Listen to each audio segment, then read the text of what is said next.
Advanced Health Sciences Psychology B, Virtual Interactive Notebook 4.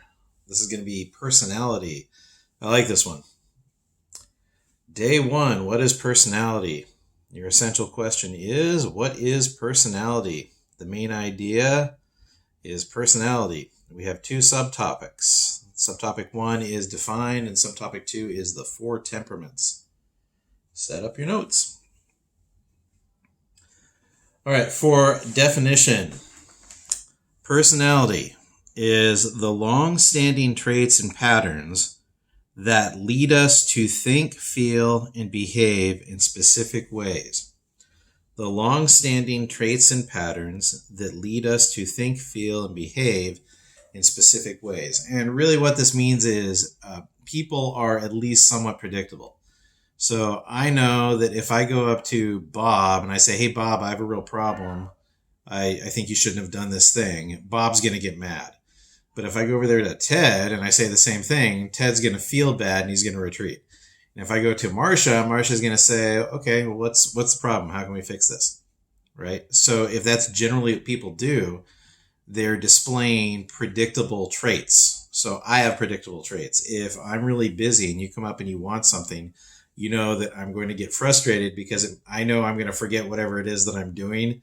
So, he looks busy and I need to go find out what that assignment was. He's going to get mad at me or something like that. He'll get frustrated, right? Or kids who know me, if they do something, how do I want to put this? Let's say you mess up. Maybe I'm wrong about this. I think that messing up with me isn't maybe the big deal that it is with other people. So if you mess up, I'm probably going to be fairly easygoing about it. At least that's what people have told me. So that's also a personality trait. Okay?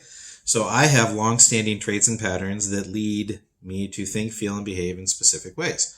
We're going to cover in this unit why those traits exist. How do you get personality traits? Now, the first attempt to codify a sort of theory of personality comes from Galen. Galen was an ancient Greek. And this is actually still sort of used sometimes by some people, I guess. Galen thought that your body is composed of 4 fluids. So you could be melancholic, choleric, sanguine, and phlegmatic. And he thought these were actual fluids. That's why doctors bled people. Like if someone was too sanguine, they would bleed you. Sanguine is blood. Phlegmatic, it's phlegm. Literally, you have too much phlegm if this is your personality trait. So that's not true.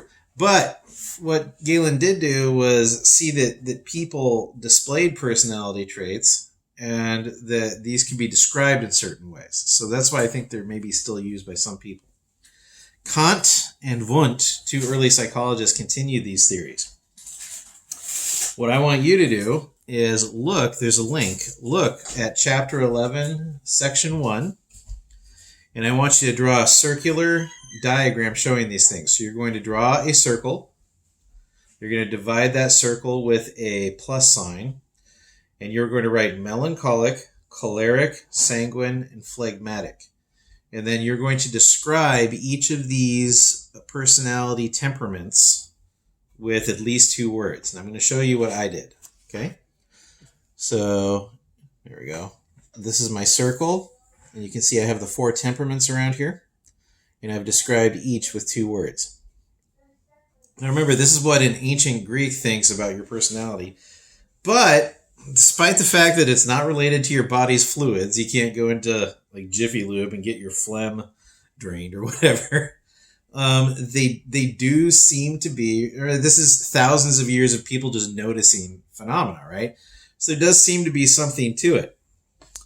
You are going to take the online 4 temperament personality test, which is in no way scientific, that I've included. And then in your output, I want you to write down which temperament is your majority temperament.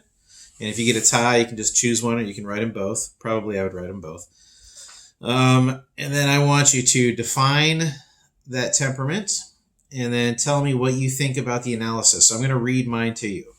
I came out almost entirely sanguine. That means that I am carefree, hopeful, contented, and easygoing. I would say that this describes my personality in part, but I am also suspicious and guarded, and that's not reflected in the sanguine list of traits. So I want you to do something like that. All right? Thank you very much, and we'll see you next time for day 2.